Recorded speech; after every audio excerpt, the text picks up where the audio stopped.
And I will allow myself one of my favourite questions whenever we find ourselves caught up in these confected, ridiculous, fact-free so-called culture wars. What are these people really cross about? What is it that has really got the goat of various, usually of a certain age, men and women who think that there's something egregious about the tearing down of a statue of a mass murderer?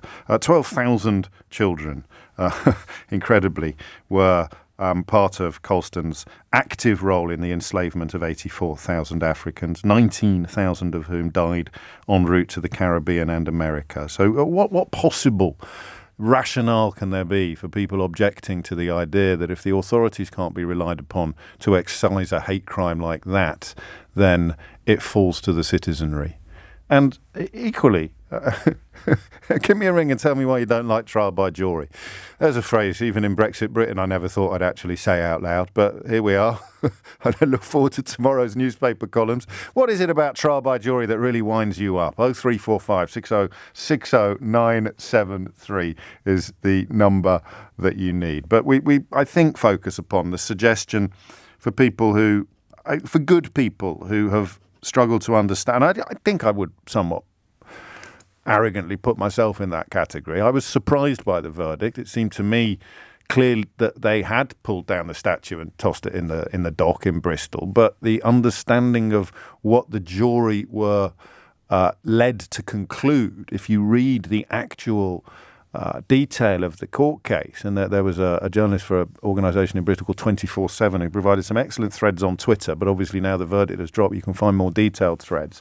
The basic case is pretty simply that the crime of venerating a murderer, the public veneration of a mass murderer and slaver,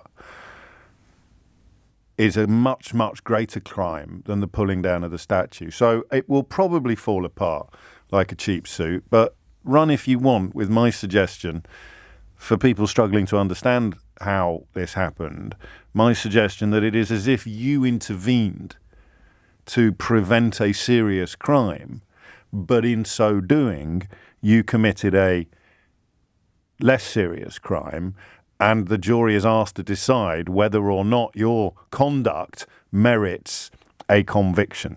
I'm close to patting myself on the back at 23 minutes after 10, but I think it really is that simple.